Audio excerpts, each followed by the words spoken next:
ഈ BTech English spell ചലഞ്ചിൽ ഏറ്റവും കൂടുതൽ വിജയം നേടിയത് വിമല ഇംഗ്ലീഷ് മീഡിയം സ്കൂളിലെ കുട്ടികളായിരുന്നു.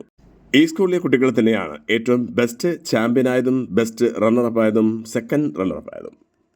മലയാള ജനത ന്യൂസ്, വാർത്തയുടെ സത്യവും ധർമ്മവും. മലയാള ജനത ന്യൂസിലേക്ക് വീണ്ടും ഒരിക്കൽ കൂടി സ്വാഗതം. മലയാള ജനത ന്യൂസിൽ നേരത്തെ ഒരു ലൈവ് നമ്മൾ ടെലികാസ്റ്റ് ചെയ്തു, അഥവാ ബി ടാഗ് സ്പെൽ ചലഞ്ച് എന്ന പേരിലുള്ള ഒരു പ്രോഗ്രാമിനെ കുറിച്ചുള്ള അവലോകനം, അതോടൊപ്പം തന്നെ പ്രൈസ് ഡിസ്ട്രിബ്യൂഷനുമാണ് ലൈവ് ടെലികാസ്റ്റ് ചെയ്തത്. ഏതായാലും ഇതിനെ കുറിച്ചുള്ള കുട്ടികളുടെ അഭിപ്രായം, അതോടൊപ്പം തന്നെ ഇതിന്റെ AR പബ്ലിക് സ്കൂളിലെ പ്രിൻസിപ്പൽ കൂടിയായ ബുഷ്ര മാഡം, അതവരാണ് ഇതിന്റെ ഒരു മേൽനോട്ടം വഹിക്കുന്നത്. അതോടൊപ്പം തന്നെ ഇതിന് വേണ്ടി നേതൃത്വം നൽകിയ ടീച്ചേഴ്സ്, അധ്യാപകർ, ഇതിന്റെ സ്പെല്ലിംഗ് മാസ്റ്റർ, എല്ലാവരുടെ അഭിപ്രായങ്ങൾ നമുക്ക് എന്തായാലും തേടേണ്ടതുണ്ട്. നമുക്ക് എന്തായാലും ഇതിലേക്കൊന്ന് പോകേണ്ടതുണ്ട്. എങ്ങനെയാണ് കുട്ടികളിൽ ഇതിന്റെ ഒരു മാറ്റം വെച്ചിട്ടുള്ളത്? സാധാരണ ഇംഗ്ലീഷ് അക്ഷരമാലകൾ കൊണ്ട് തന്നെ ഒരുപാട് നമ്മൾ കൈകാര്യം ചെയ്യുന്നുവെങ്കിൽ അതിന്റെ ഗ്രാമർ, അതോടൊപ്പം തന്നെ അതിന്റെ പ്രൊണൗൺസിയേഷൻ, ഇതിലൊക്കെ ഒരുപാട് വ്യത്യാസമുണ്ട്. അതിനെ കൂടുതൽ ഡെവലപ്പ് ചെയ്യാനാണ് ഈ ഒരു സ്പെൽ ചലഞ്ച് കൊണ്ട് ഉദ്ദേശിക്കുന്നത്. എന്തായാലും മലയാള ജനത ന്യൂസ് വഴി മുമ്പ് 2 പ്രാവശ്യം ഈ മത്സരം നടന്നപ്പോഴും ടെലികാസ്റ്റ് ചെയ്തിരുന്നു. ആ സമയത്തൊക്കെ വളരെയധികം ഫീഡ്ബാക്ക് ആണ് ലഭിച്ചത്. ഇങ്ങനെയും ഇംഗ്ലീഷ് കൈകാര്യം ചെയ്യാൻ പറ്റുമോ എന്നുള്ളൊരു അഭിപ്രായമാണ് കമന്റ്സ് ബോക്സിൽ കിട്ടിയത്. എന്നാലും വീണ്ടും നിങ്ങളുടെ മുമ്പിൽ ഇതിനെ കുറിച്ചുള്ള ഒരു ലൈവ് ടെലികാസ്റ്റ് ചെയ്തിരുന്നു. വീണ്ടും കുട്ടികളുടെ അഭിപ്രായങ്ങളും അതോടൊപ്പം തന്നെ ഇതിനെക്കുറിച്ചുള്ള ചെറിയ വിശദീകരണമാണ് ഈ എപ്പിസോഡ് നിങ്ങളുടെ മുമ്പിൽ ടെലികാസ്റ്റ് ചെയ്യുന്നത്. ഏവരെയും ഈ എപ്പിസോഡിലേക്ക് ഏവരെയും ഒന്നുകൂടി സ്വാഗതം ചെയ്യാം. സ്പെൽ ചലഞ്ച് 3.0 എന്ന പേരിലാണ് ഈ ഒരു മത്സരം ARR പബ്ലിക് സ്കൂളിൽ നടന്നത്. ബിടെക് ഗ്ലോബൽ AR പബ്ലിക് സ്കൂളിലാണ് വേദി ഒരുക്കിയത്. രാവിലെ തന്നെ പാരൻസുകളെയും കുട്ടികളും കൊണ്ട് സദസ്സ് നടന്നിരുന്നു. ഇതിന് നേതൃത്വം നൽകിയത് AR പബ്ലിക് സ്കൂളിലെ പ്രിൻസിപ്പൽ കൂടിയായ ബുഷ്ര ടീച്ചറായിരുന്നു. നമുക്കതിൻ്റെ നേർക്കാഴ്ചയിലേക്ക് പോകാം. Winners list we have published near the notice board. You can check that also. Finalists. രാവിലെ സെമി ഫൈനൽ റൗണ്ടും ഉച്ചയ്ക്ക് ശേഷം ഫൈനൽ റൗണ്ടും നടത്തി സ്പെഷ്യൽ ചാമ്പ്യൻസിനെ കണ്ടെത്തി കഴിഞ്ഞപ്പോൾ ഏറ്റവും കൂടുതൽ പോയിന്റ് നേടി അലൻ ഫെൽമാൻ സ്കൂൾ ഒന്നാമതെത്തി. തൊട്ടുപിന്നിൽ MGM school Ayaroor, MGM school Kilimanoor എന്നീ സ്കൂളുകളിലെ കുട്ടികളും മികച്ച പ്രകടനമാണ് കാഴ്ചവെച്ചത്. ജനുവരി 11 ശനിയാഴ്ചയായിരുന്നു ഈ മത്സരം തീരുമാനിച്ചിരുന്നത്. രാവിലെ 9:30 തന്നെ ഈ മത്സരം ആരംഭിച്ചു. ഓരോ സ്കൂളുകളിൽ നിന്നും പ്രിലിമിനറി റൗണ്ട് വിജയിച്ചു വന്ന കുട്ടികളുടെ മത്സരമായിരുന്നു ഇവിടെ അരങ്ങേറിയത്. വിജയിച്ച കുട്ടികൾക്കുള്ള സർട്ടിഫിക്കറ്റും ക്യാഷ് അവാർഡും തൊലിക്കോട് പഞ്ചായത്ത് വാർഡ് മെമ്പർ ഷെമി ഷംനാദും joint director BTech global education ട്രസ്റ്റിന്റെ മിസ്റ്റർ ബിജു S പിള്ളയും എക്സാമിനറായി നിറഞ്ഞു നിന്നിരുന്ന സ്പെൽ മാസ്റ്റർ മിസ്റ്റർ ഒമ്മൻ വർഗീസും മത്സരത്തിന് നേതൃത്വം നൽകിയ ബുഷ്ര ടീച്ചറും ചേർന്നാണ് അവാർഡുകൾ വിതരണം ചെയ്തത്. ഇതിൽ പാർട്ടിസിപ്പേറ്റ് ചെയ്ത കുട്ടികളുടെ അഭിപ്രായങ്ങളാണ് നമുക്ക് പ്രധാനമായും വേണ്ടത്. എന്തായാലും അത് മലയാള ജനത ന്യൂസ് കാണുന്ന പേരൻസും അതോടൊപ്പം തന്നെ കുട്ടികളും ശ്രദ്ധിക്കേണ്ടത്, ഇംഗ്ലീഷ് ഭാഷ എങ്ങനെ കൈകാര്യം ചെയ്യുന്നത് നമുക്ക് പലർക്കും അറിയില്ല എന്നുള്ളതാണ് യാഥാർത്ഥ്യം. പഠിക്കുന്നത് കൊണ്ടല്ല, അത് എങ്ങനെ നമ്മൾ സ്പീച്ച് ചെയ്യാം, എങ്ങനെ കമ്മ്യൂണിക്കേഷൻ നടത്താം എന്നുള്ളതാണ് ഈ ഒരു സ്പെൽ ചലഞ്ചിലൂടെ ലക്ഷ്യം വെക്കുന്നത്. എന്തായാലും ഇതിൽ പങ്കെടുത്ത കുട്ടികളുടെ അഭിപ്രായങ്ങൾ നമുക്ക്. ഏത് സ്കൂളിലാണ് പഠിക്കുന്നത്? AR public school. ഈ സ്കൂളിലാണ്. എങ്ങനെയുണ്ട്? എത്ര വർഷമായി ഇപ്പോൾ ഈ ഒരു സ്പെൽ ചലഞ്ചിന് വേണ്ടി ഇംഗ്ലീഷ് പഠിക്കുന്നത്? ഫസ്റ്റ് ടൈം ആണ്. എങ്ങനെയുണ്ട് ഒരു ഫീലിംഗ്? കൊള്ളാം. ഇപ്പോ മത്സരത്തിൽ പങ്കെടുത്തോ? പാർട്ടിസിപ്പേറ്റ് ചെയ്തപ്പോൾ എങ്ങനെയുണ്ട് ഒരു ഫീൽ? ഇംപ്രൂവ്മെന്റ് ഉണ്ട്. പിന്നെ ഒരാള് ഫ്ലുവന്റ് ആയിട്ട് സംസാരിക്കാൻ, കമ്മ്യൂണിക്കേഷൻ നടത്താനുള്ള ഒരു പേടി നേരത്തെ ഉണ്ടായിരുന്നതോ ഇപ്പോൾ ഉണ്ടാകുന്നത് എങ്ങനെയാണ്? ഇപ്പോഴും പേടിയുണ്ടോ? മാറി. എങ്ങനെയാണ് ഇതിന് പ്രോത്സാഹനം കൂടുതൽ ആരാണ് നൽകിയത്? എങ്ങനെയുണ്ട് മത്സരത്തിൽ പങ്കെടുത്തപ്പോ? കൊള്ളാമായിരുന്നു. ആരാ മോട്ടിവേഷൻ കൂടുതൽ പ്രോത്സാഹനം നൽകിയത്? പാരന്റ്സ് ആണോ അതോ ടീച്ചേഴ്സ് ആണോ? ആരാണ്? ടീച്ചേഴ്സ് ആണ്. മത്സരത്തിൽ പങ്കെടുത്തപ്പോ എന്ത് തോന്നി? ചലഞ്ച് നമ്മളൊരു ചാമ്പ്യനായി മാറും ഉറപ്പാണ്. യെസ്. എന്താണ് മോളുടെ അനുഭവം? എനിക്ക് സത്യം പറഞ്ഞാ ഭയങ്കരമായിട്ട് ഇഷ്ടപ്പെട്ടു ഈ സ്പെൽ ചലഞ്ച്. നമുക്ക് ആദ്യം ഒരു സ്പെൽ ബി എന്ന് പറഞ്ഞൊരു കോമ്പറ്റീഷൻ ഉണ്ടായിരുന്നു. അപ്പൊ ആ കോമ്പറ്റീഷനിലും സെലക്റ്റഡ് ആവുന്നവരെ എടുക്കും, സ്റ്റേറ്റ് ലെവലിലും കൊണ്ടുപോകും. അതേപോലെ എനിക്ക് താല്പര്യമുണ്ട്, ഇതിൽ ചേരണം എന്നൊക്കെ താല്പര്യമുണ്ട്. അപ്പോ എനിക്ക് താല്പര്യമുണ്ട്. ഇപ്പൊ ചേർന്നപ്പോ എന്ത് തോന്നി? ഇപ്പൊ പങ്കെടുത്ത് കഴിഞ്ഞോ? മത്സരം പങ്കെടുത്ത് കഴിഞ്ഞോ? ഇപ്പൊ അടുത്ത ഫൈനലാണല്ലോ അല്ലേ? അതിനെങ്ങനെയാണ് നമ്മുടെ ഒരു പ്രൈസ് പ്രതീക്ഷിക്കുന്നത്? എന്താണ് പ്രതീക്ഷിക്കുന്നത്? കിട്ടും ഉറപ്പാണ്. എത്ര നാളായി പഠിക്കുന്നുണ്ട്? എങ്ങനെയാണ് കൂടുതൽ നമുക്ക് പ്രോത്സാഹനം തരുന്നത്? Supporting teachers, parents? ടീച്ചേഴ്സ് ആണ് കൂടുതൽ. പാരന്റ്സിന്റെ അങ്ങനെ കിട്ടുന്നില്ല. ഇല്ല. അപ്പൊ നമുക്ക് ആ പാരന്റ്സിനെ കാണേണ്ടതുണ്ട്. ശരി, ഓക്കെ. എങ്ങനെയാണ്? കൊള്ളാം. പങ്കെടുത്ത് കഴിഞ്ഞോ? ഫൈനലെത്തി. എത്ര വർഷമായി ഇപ്പൊ പഠിക്കുന്നുണ്ട്? പഠിക്കുന്നുണ്ട്. ചാമ്പ്യനെ കണ്ടെത്താൻ വേണ്ടിയുള്ള പരിപാടി നടക്കുന്നുണ്ട്. പക്ഷെ ആ പഠനത്തിനോടൊപ്പം ഇത് കൊണ്ടുപോകുമ്പോൾ എങ്ങനെ തോന്നുന്നു? കൊള്ളാം. യെസ്. എനിക്കുണ്ടായ ഏറ്റവും വലിയൊരു ചേഞ്ച് എന്ന് പറയുന്നത് എൻ്റെ വൊക്കാബുലറിയിലേക്ക് ഒരുപാട് പുതിയ പുതിയ വാക്കുകൾ കിട്ടിയിട്ടുണ്ട്. കിട്ടിയിട്ടുണ്ട്. ഉം. ഇപ്പോ നമ്മുടെ ഈ ബുക്കിൽ തന്നെ ഒരുപാട് തരം ടോപ്പിക്സ് പുതിയതായിട്ടൊക്കെ പരിചയപ്പെട്ടു. ഉം. ആ, അത് മുമ്പ് ഇത്രയും വർഷം നമ്മൾ പഠിച്ചിട്ട് കിട്ടാത്ത വാക്കാണോ, അതോ ആ വേർഡ് ഇപ്പൊ എങ്ങനെ പ്രൊണൗൺസിയേഷൻ ചെയ്യണം എന്നുള്ളതാണോ ഇപ്പൊ കിട്ടിയത്? എല്ലാം രണ്ടും കിട്ടി. രണ്ടും കിട്ടിയിട്ടുണ്ട്. യെസ്. ഓക്കെ. എങ്ങനെയാണ്? വളരെ നല്ലൊരു അനുഭവമായിരുന്നു. പിന്നെ എനിക്ക് കുറെ പ്രൊനൗൺസിയേഷൻസ് പുതിയതായിട്ട് പഠിക്കാൻ പറ്റി. ഉം.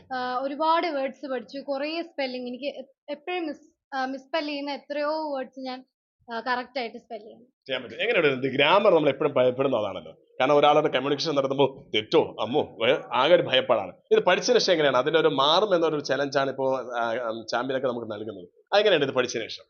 അത് ഇപ്പോ ഇറ്റ്സ് ബെറ്റർ.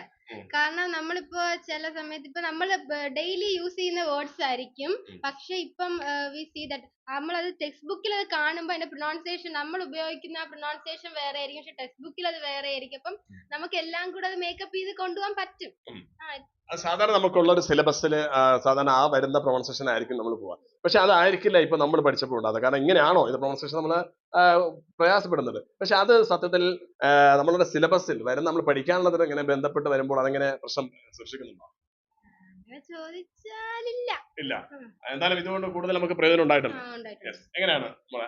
ഇടയ്ക്കുള്ള ഒരാള് എങ്ങനെയാണ്? നല്ലൊരു എക്സ്പീരിയൻസ് ആണ്. ഉം. ഒരു കോമ്പറ്റേറ്റീവ് സ്പിരിറ്റ്സ് സ്റ്റുഡൻസിന്റെ ഇടയിൽ ക്രിയേറ്റ് ചെയ്യാൻ പറ്റുന്ന ഒരു പ്ലാറ്റ്ഫോമാണ് സ്പെൽ ബി. ഉം. പിന്നെ പുതിയ കുറെ വേർഡ്സ് പ്രൊനൗൺസിയേഷൻ നമ്മുടെ വെക്കാബുലറി കൂട്ടുന്നുണ്ട്. ഉം. അപ്പം അത് ലാംഗ്വേജിന് കുറച്ചുകൂടി ഇമ്പ്രൂവ്മെന്റ് ഉണ്ടാക്കും. ഉം. അതിനൊരു മത്സരത്തിൽ പങ്കെടുത്തപ്പോൾ എന്താണ് ഒരു ഫീലിംഗ്? ഒരുപാട് ബ്രില്യൻ്റ് ആയിട്ടുള്ള ഒരുപാട് സ്പെൽ ബി ചാമ്പ്യൻസിനോടൊക്കെ കോമ്പീറ്റ് ചെയ്യാൻ പറ്റി. ഇത് എത്രാമത്തെ പ്രാവശ്യമാണ്? സെക്കൻഡ്. ഓ, കഴിഞ്ഞ പ്രാവശ്യം എങ്ങനെയായിരുന്നു? കഴിഞ്ഞ പ്രാവശ്യം പങ്കെടുത്തു. ആ. അതിലെങ്ങനെ ചാമ്പ്യൻ ആയോ? ഇല്ല. അതിലെ നിരാശ? ഇല്ല. ഇപ്രാവശ്യം അടിക്കും, കൊണ്ടേ പോകും. യെസ്. ഓക്കെ. എങ്ങനെയാണ്? കാരണം ഇത്രയും കാരണം ബോയ്സ് ഒക്കെ വളരെയധികം പിന്നോക്കം നിൽക്കുന്നു പറഞ്ഞത് എല്ലാവർക്കും ഒരു അഭിമാനമാണ്. ഇത് കാണുന്ന ബോയ്സിനോടും എന്താണ് പറയാനുള്ളത് ഈ ഒരു പഠനത്തെ കുറിച്ച്? സാധാരണ പലർക്കും വളരെ പ്രയാസകരമായ ഒരു വിഷയമാണ് ഇംഗ്ലീഷ്. അതുപോലെ തന്നെ അവരെല്ലാം അനുഭവിക്കുന്ന ഒരു പ്രയാസമാണ് ഇംഗ്ലീഷ് സംസാരിക്കുക. അപ്പോൾ ഈ സ്പെൽ ചാലഞ്ച് എന്ന് പറയുന്നത് നമുക്ക് എല്ലാവർക്കും വളരെ സഹായകരമാണ്. ഇപ്പോൾ തന്നെ വളരെ പുതിയ പുതിയ കുറെ വാക്കുകളും കുറെ ഉച്ചാരണ ശേഷി അങ്ങനെ പല കാര്യങ്ങളും നമുക്ക് ഇതുവഴി കിട്ടിയിട്ടുണ്ട്. ഇപ്പോൾ തന്നെ എനിക്ക് ടെക്സ്റ്റ് ബുക്ക് വായിക്കുമ്പോൾ തന്നെ മാമുമാർ പറയുന്ന വേറെ സാധനവും ഞാൻ പഠിച്ചിരിക്കുന്നത് വേറെയാണ്. അപ്പോൾ ഈ ടെക്സ്റ്റ് ബുക്ക് പഠിച്ചുകൊണ്ട് മാമുമാരുടെ സഹായത്തോടു കൂടി എനിക്ക് വേറെ പുതിയ പുതിയ കാര്യങ്ങൾ പഠിക്കാൻ പറ്റി. ഇപ്പോൾ എനിക്ക് സംശയം വരുമ്പോൾ ഞാൻ ഈ ടെക്സ്റ്റ് ബുക്ക് എടുത്ത് നോക്കുന്നുണ്ട്. 2 വർഷത്തിൽ കൂടുതലായി ഞാൻ ഈ പരിപാടിക്ക് തുടങ്ങിയിട്ട്. എത്ര മത്സരങ്ങളിൽ പങ്കെടുത്തിട്ടുണ്ട്? ഞാൻ 2 മത്സരങ്ങൾ പങ്കെടുത്തിട്ടുണ്ട്. എങ്ങനെയാണ്? ചാമ്പ്യൻ ആയോ? ഇല്ല. ഇല്ല. അതിൽ നിരാശ? ഒട്ടുമില്ല. ഒട്ടുമില്ല. കാരണം ഇനി മുന്നോട്ട് പോകും. നമ്മുടെ എയിം എന്നത് പഠിക്കുക എന്ന്. നമുക്ക് ചാമ്പ്യൻ ആവുക എന്ന ലക്ഷ്യമല്ല, പകരം നമുക്ക് മുന്നേറുക, നമ്മുടെ ഉന്നമനം നമ്മൾ പ്രയത്നിക്കുക, അത്രേ ഉള്ളൂ.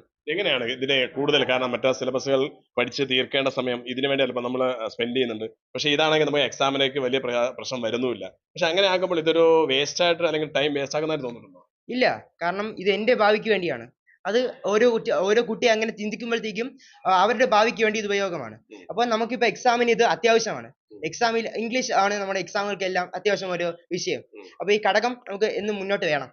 നമ്മൾ അത് ഒരു ഇമ്പോർട്ടൻസ് ആയിട്ട് എടുത്തുകൊണ്ട് ഇത് പഠിക്കുകയാണെങ്കിൽ നമുക്ക് വളരെ എളുപ്പമായി. എങ്ങനെയാണ് മാഡം? ഇപ്പോൾ ഇത് 3ാമത്തെ പ്രാവശ്യമാണ് നമ്മൾ ഈ ചലഞ്ച് മലയാള ജ്യോതി ന്യൂസ് വഴി റെക്കോർഡ് ചെയ്യുന്നത്. എങ്ങനെയുണ്ട് ഈ ഒരു 3ാം വർഷത്തേക്ക് കടക്കുമ്പോൾ പാരന്റ്സിന്റെ ഭാഗത്തുനിന്ന് അതോടൊപ്പം തന്നെ കുട്ടികളുടെ ഭാഗത്തുനിന്നുള്ള ഒരു റിയാക്ഷൻ? ഫസ്റ്റ് ഓഫ് ഓൾ കുട്ടികളുടെ ഭാഗത്ത് നല്ലൊരു പെർഫോമൻസ് അവർ കാഴ്ചവെച്ചിരിക്കുന്നത്. നമുക്ക് ഒരു 120ഓളം കുട്ടികളാണ് ഇപ്പോൾ പ്രിലിമിനറി ലെവൽ ജയിച്ചതിന് ശേഷം സെമി ഫൈനലിൽ വന്നിരുന്നത്. അപ്പോൾ 120ഓളം കുട്ടികളും 5 കാറ്റഗറികളായിട്ടാണ് മത്സരിച്ചിരിക്കുന്നത്. ഇപ്രാവശ്യം ഞങ്ങൾക്ക് കാറ്റഗറി 1 കൂടി ഉണ്ട്. അതായത് LKG ആൻഡ് UKG സ്റ്റുഡൻസും കൂടി ഇപ്രാവശ്യം നമുക്ക് മത്സരിച്ചിട്ടുണ്ട്. നന്നായിട്ട് തന്നെ ഓരോ കാറ്റഗറിയുടെയും പെർഫോമൻസ് അത്രയും മികച്ചത് തന്നെയായിരുന്നു. ഇനിയിപ്പം വിന്നേഴ്സിനെ സെലക്ട് ചെയ്യുന്ന പാടേ ഉള്ളൂ. ജഡ്ജസ് ആയാലും സ്പെൽ മാസ്റ്റർ ആയാലും അത്രയും ഇതായിട്ട് നോക്കുകയാണ്. കാരണം ഓരോ സെക്ഷനിൽ കുട്ടികളെ കണ്ടെത്താനുള്ള ചലഞ്ചിങ് സെക്ഷൻ നടക്കുന്നതേ ഉള്ളൂ. ഇപ്പോൾ ഫൈനൽ റൗണ്ട് സ്റ്റാർട്ട് ചെയ്തിട്ടുണ്ട്. ഏതായാലും നല്ല രീതിയിൽ രാവിലെ 9:30 തന്നെ ഏകദേശം എല്ലാ പാരന്റ്സും എത്തിയിരുന്ന കുട്ടികളുമായിട്ട് അതനുസരിച്ച് തന്നെ നമ്മുടെ ഫസ്റ്റ് റൗണ്ട് സ്റ്റാർട്ട് ചെയ്യാൻ പറ്റിയിട്ടുണ്ട്. എല്ലാം ഓൺ ടൈം തന്നെ കംപ്ലീറ്റ് ചെയ്യാൻ പറ്റിയിട്ടുണ്ട്. സ്പെൽ ചാമ്പ്യന് ക്യാഷ് പ്രൈസ് കൊടുക്കുന്നുണ്ട്. Cash prize 3000 with trophy and certificates. and അതുപോലെ തന്നെ first runner up 2000 and the second runner up 1000, and the remaining participants, those who came as the semi finalists, everyone will be getting medals and certificates also. എല്ലാ പാരൻസും നന്നായിട്ട് തന്നെ cooperate ചെയ്യുന്നുണ്ട്. അതുപോലെ തന്നെ ഓരോ സ്കൂളിൽ നിന്നും ടീച്ചേഴ്സും പാരൻസും കുട്ടികളുമായിട്ട് നല്ലൊരു സഹകരണമാണ്. എനിവേ ഇത് നമ്മുടെ തേർഡ് ഇയർ ആണ്, മൂന്നാമത്തെ വർഷമാണ് ഈ പ്രോഗ്രാം ചെയ്യുന്നത്. ആദ്യത്തെ വർഷം അലൻ ഫെൽഡ്മാൻ സ്കൂൾ വെച്ചായിരുന്നു, രണ്ടാമത്തെ വർഷം ഞങ്ങളുടെ കന്യാകുളങ്ങര ജമാഅത്ത് സ്കൂൾ വെച്ചായിരുന്നു, and the third year beta global ARR public school വെച്ചാണ്. ഇത് നല്ല രീതിയിലുള്ള പ്രോഗ്രാംസ് ആണ്, നല്ല പെർഫോമൻസ് ആണ് നമ്മുടെ കുട്ടികൾ കാഴ്ചവെക്കുന്നത്. എങ്ങനെയാണ് സത്യത്തിൽ ഇപ്പോൾ ഈ സ്റ്റേറ്റ് അതുപോലെ CBSE സിലബസ് ഇപ്പോൾ രണ്ടും നോക്കുമ്പോഴും ഇങ്ങനെ ഒരു ഇംഗ്ലീഷ് ഭാഷ പഠിക്കുന്നതിനപ്പുറം കമ്മ്യൂണിക്കേഷന് വേണ്ടി ഇപ്പോൾ സ്പോക്കൺ ഇംഗ്ലീഷ് പോലെ അതിനപ്പുറം വലുതായിട്ടാണല്ലോ ഇപ്പോൾ നമുക്ക് തോന്നുന്നത്. അതെങ്ങനെയാണ് ഈ കാണുന്ന പാരന്റ്സിനോട് അതോടൊപ്പം സ്കൂൾ മാനേജ്മെന്റിനോടും ഇതിനെക്കുറിച്ചൊന്ന് പറയാനുള്ളത്? ഇല്ല, നമുക്കിപ്പോൾ സ്പെൽ ചാലഞ്ച് എന്നൊരു ബുക്കുണ്ട്. അപ്പോൾ ഈ ഒരു സ്പെൽ ചാലഞ്ചിൽ ഞങ്ങൾ കുട്ടികൾക്ക് കുറച്ച് നല്ല വേർഡ്സ്, അതായത് അവർക്ക് ഇൻട്രസ്റ്റിംഗ് ആയിട്ട് വരുന്ന കുറേ വേർഡ്സ്, അല്ലെങ്കിൽ എങ്ങനെ അതിൻ്റെ അടുത്ത ലെവലിലോട്ട് എത്താമെന്ന് കുട്ടികൾക്ക് മനസ്സിലാക്കുന്ന രീതിയിലുള്ള കുറച്ച് പോർഷൻസ് നമ്മൾ ആഡ് ചെയ്തിരിക്കുന്നത്. അപ്പോൾ അതനുസരിച്ച് തന്നെ നന്നായിട്ട് കുട്ടികൾ പെർഫോം ചെയ്യുന്നുണ്ട്, അത് പ്രിപ്പയർ ചെയ്ത് വരുന്നുണ്ട്. അപ്പോൾ ഇതിൽ കൂടി കുട്ടികൾക്ക് ഇംഗ്ലീഷ് ഭാഷ ഈ അനായാസം കൈകാര്യം ചെയ്യാനും അതല്ലെങ്കിൽ അത്രയും നന്നായിട്ട് കോൺഫിഡൻസോട് കൂടി ഒരു മത്സരത്തിൽ പങ്കെടുക്കാനുമുള്ള ഒരു കഴിവാണ് നമ്മൾ ഈ പ്രോഗ്രാമിൽ കൂടി കുട്ടികൾക്ക് കൊടുക്കുന്നത്. ഇതെങ്ങനെയാണ് ഇപ്പോൾ സ്കൂൾ തലത്തിൽ സഹോദയ അല്ലെങ്കിൽ ഈ പറഞ്ഞതുപോലെ സ്റ്റേറ്റിലേക്ക് അവരെ നമുക്കിത് ഒന്ന് അപ്ലൈ ചെയ്യാൻ വേണ്ടി ഒരു റിക്വസ്റ്റ് ഒരു കൊടുക്കാൻ എന്തെങ്കിലും ഒരു സൊല്യൂഷൻ കാണുന്നു? ഞങ്ങൾ എല്ലാ വർഷവും അടുത്ത വർഷം മുതൽ ബിഗിനിങ്ങിലായിരിക്കും നമ്മുടെ ഈ പ്രോഗ്രാം നടക്കുക. അപ്പോൾ നമുക്ക് ഓൺലൈനും ഓഫ്ലൈനും ഉണ്ട്. ഇപ്പം നമുക്ക് കർണാടകയിൽ നിന്നും ബോംബെയിൽ നിന്നും ഒക്കെ കുട്ടികളുണ്ട്, ആ സ്കൂൾസ് ഉണ്ട്. ആ സ്കൂൾസ് ഞങ്ങൾ ഓൺലൈനായിട്ട് ആഫ്റ്റർ 2 weeks ആയിരിക്കും നടത്തുക. അപ്പോൾ ഇപ്പോൾ ഓഫ്ലൈൻ്റെ പ്രോഗ്രാംസ് ആണ് നടക്കുന്നത്. ഓഫ്ലൈനിൽ 10-20ഓളം സ്കൂൾസാണ് മത്സരിക്കുന്നത്. അതുപോലെ തന്നെ ഓൺലൈനിലും 10-25ഓളം സ്കൂൾസ് മത്സരിക്കുന്നുണ്ട്. അപ്പോൾ 2 സെക്ഷൻ നമ്മൾ സെപ്പറേറ്റ് ആണ് ചെയ്ത് നമ്മൾ ഈ പ്രോഗ്രാംസ് ചെയ്യുന്നു. അപ്പോൾ എല്ലാ വർഷവും ബിഗിനിങ്ങിൽ ബൈ ജൂലൈ മന്ത് ആയിരിക്കും ഞങ്ങൾ നെക്സ്റ്റ് ഇയർ തൊട്ട് നമ്മളിത് സ്കൂളുകളിലോട്ട് പോകുന്നത്. കുട്ടികൾക്ക് മത്സരിക്കാനുള്ള സംവിധാനം അവിടെ അറേഞ്ച് ചെയ്യുന്നുണ്ട്. സർ, എങ്ങനെയാണ് ഇപ്പോൾ ഈ 3-ാം വർഷവും നമ്മുടെ ഇവിടെ മലയാള ജനത കവർ ചെയ്യാൻ വന്നിട്ടുണ്ട്. സത്യത്തിൽ ഒരു സ്പെൽ ചലഞ്ച് ആയിട്ട് മാസ്റ്റർമാരെ സൃഷ്ടിക്കുമ്പോൾ സത്യത്തിൽ കുട്ടികൾക്കും അതോടൊപ്പം തന്നെ പാരന്റ് ഉണ്ടാകുന്ന ഇമ്പാക്ട് എന്താണ്? ഇത് 3-ാമത്തെ വർഷം വളരെ സക്സസ്ഫുൾ ആയിട്ട് നീങ്ങിക്കൊണ്ടിരിക്കുകയാണ്. ചെറിയ രീതിയിൽ തുടങ്ങിയിട്ട് വലിയ രീതിയിലേക്ക് വരികയാണ്. ഏതാണ്ട് 28-30 സ്കൂൾസോളം ഡയറക്റ്റ് ആയിട്ട് ഞങ്ങളുടെ ഈ പ്രോഗ്രാം അറ്റൻഡ് ചെയ്യുന്നുണ്ട് കുട്ടികൾ. തിരുവനന്തപുരം ഡിസ്ട്രിക്റ്റിന്റെ വിവിധ ഭാഗത്തു നിന്നും കൊല്ലത്തിന്റെ ചില ഭാഗത്തു നിന്നും വരെ കുട്ടികൾ വന്ന് അറ്റൻഡ് ചെയ്യുന്നുണ്ട്. അതിൻ്റെ ഒരു പ്രധാന കാരണം പല സ്കൂളുകളും പല അധ്യാപകരും എസ്പെഷ്യലി ഇംഗ്ലീഷ് അധ്യാപകർ ശ്രദ്ധിക്കാതെ പോകുന്ന ഒരു വിഷയമാണ് ഉച്ചാരണം. എങ്ങനെ ഉച്ചരിക്കും? ആ ഉച്ചാരണം ശരിയാകാത്തതുകൊണ്ട് നമ്മുടെ ഭാഷയ്ക്ക് അതിൻ്റെ ശുദ്ധി വരുന്നില്ല. അത് മുന്നോട്ട് പോകും തോറും പഠിത്തത്തിലൊക്കെ അഗ്രഗണ്യം നമ്മൾ എത്തുന്നെങ്കിലും നമ്മളൊരു ഇന്റർവ്യൂവിനോ വിദേശത്തോ ഒരു ജോലി നമ്മൾ നോക്കാൻ ശ്രമിക്കുമ്പോൾ അവിടെ സംസാരിക്കുന്നുണ്ടെങ്കിൽ നമ്മൾക്ക് ഒരു കോൺഫിഡൻസ് ഇല്ലാതെ വരുന്നു, ശരിയായിട്ടുള്ള ഉച്ചാരണ ശുദ്ധി ഇല്ലാതെ വരുന്നു, ശരിയായിട്ട് അതിനെ പ്രസന്റ് ചെയ്യാനും കഴിയുന്നില്ല.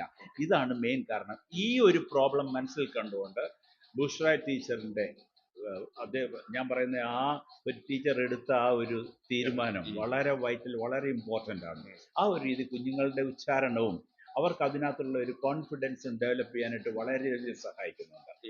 ഇവരുടെ ഈ ചെറിയൊരു അറ്റംപ്റ്റ് എനിക്ക് തോന്നുന്നു ഇത് മറ്റുള്ള സ്കൂളിലും മറ്റുള്ള സ്റ്റേറ്റുകാരും ഇതുപോലെ ഒരെണ്ണം തുടങ്ങിയിരുന്നെങ്കിൽ കൂടുതൽ ഡെവലപ്പ് ആകുന്നു. ഇതിനകത്ത് എന്ന് പറഞ്ഞാൽ പ്രതിഫലേച്ഛയില്ലാതെയാണ് അവരുടെ സമയവും റിസോഴ്സും ഇതിനകത്ത് ചെലവഴിക്കുന്നത്. അപ്പോൾ അതിൻ്റെ ഒരു ഭാഗമായി തീരാൻ എനിക്ക് സാധിച്ചതിൽ ഞാൻ കൃതാർത്ഥനാണ്. ഓക്കെ, എങ്ങനെയാണ് ഇപ്പോൾ മറ്റുള്ള കാണുന്ന അധ്യാപകരോടും അതോടൊപ്പം തന്നെ സ്കൂൾ ജീവനക്കാരോടും എന്താണ് സത്യത്തിൽ ഈ ഒരു പ്രോഗ്രാം നടക്കുമ്പോൾ പറയാനുള്ളത്? കാരണം അവർക്ക് എങ്ങനെയാണ് ഇതിന് മോട്ടിവേഷൻ കൊടുക്കാൻ സാധിക്കുക? ഒന്ന്, നമ്മളുടെ എന്ത് സംസാരിച്ചാലും സ്കൂൾ ക്യാമ്പസിലോ അല്ലെങ്കിൽ അതിന് പുറത്ത് വെച്ച് സംസാരിച്ചാലും നമ്മൾ വിദ്യാഭ്യാസമുള്ളവർ സംസാരിക്കുന്നുണ്ടെങ്കിൽ കഴിവതും അത് ഇംഗ്ലീഷിൽ സംസാരിക്കാനായിട്ട് ശ്രമിക്കുക. ഒന്ന്, അതിനകത്ത് തെറ്റ് വന്നോട്ടെ, ഗ്രാമർ മിസ്റ്റേക്കോ സ്പെല്ലിംഗ് മിസ്റ്റേക്കോ എന്തും വന്നോട്ടെ, പക്ഷേ അതിനുപരിയായിട്ട് ശ്രമിക്കുക.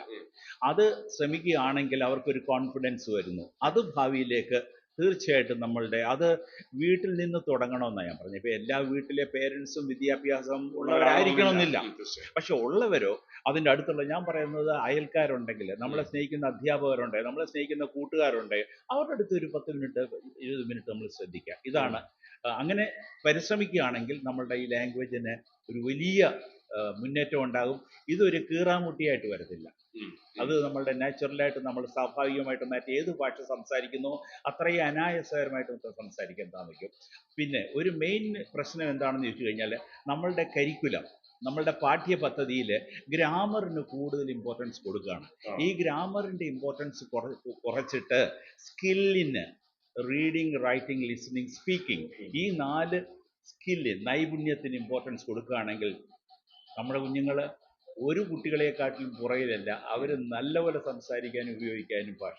നല്ലൊരു തലമുറ ഈ ഒരു അക്ഷരം കൊണ്ട് തന്നെ, അഥവാ എങ്ങനെ ഉച്ചാരണം എന്നുള്ളത് തന്നെ നമുക്ക് കൂടുതൽ ഡെവലപ്പ് ചെയ്തെടുക്കാൻ സാധിക്കും. ഉച്ചാരണത്തിൽ കൂടെ അവർ ഫ്ലുവൻസി നേടും. ഫ്ലുവൻസി കൂടെ കോൺഫിഡൻസ് വരും. കോൺഫിഡൻസി കൂടെ ജീവിതത്തിൽ വിജയിക്കും. എനിക്ക് അത്ര പറയാം. ഓക്കെ, അപ്പൊ എല്ലാവരും അത് ഏറ്റെടുക്കണം എന്ന് തന്നെയാണ് നമുക്ക് പറയാനുള്ളത്. Thank you very much. Okay, thank you sir. വൈദേശിക ഭാഷകൾക്ക് പ്രാധാന്യം കൊടുക്കുന്ന നമ്മുടെ കേരളം വിജ്ഞാനത്തിനപ്പുറം അത് പ്രാബല്യത്തിൽ കൊണ്ടുവരിക എന്നതാണ് ലക്ഷ്യം വെച്ചുകൊണ്ട് ഈ ഒരു മത്സരവും സംഘടിപ്പിച്ചത്. ഈ മത്സരം സംഘടിപ്പിച്ച ബിഡാഗിനും ഇതിന്റെ സംഘാടകർക്കും പ്രത്യേക അഭിനന്ദനം അറിയിക്കുകയാണ്. മലയാള ജനതാ ന്യൂസിന് വേണ്ടി അബ്ദുറഹ്മാൻ പള്ളിത്തിരിവ്. മലയാള ജനതാ ന്യൂസ്, വാർത്തയുടെ സത്യവും ധർമ്മവും.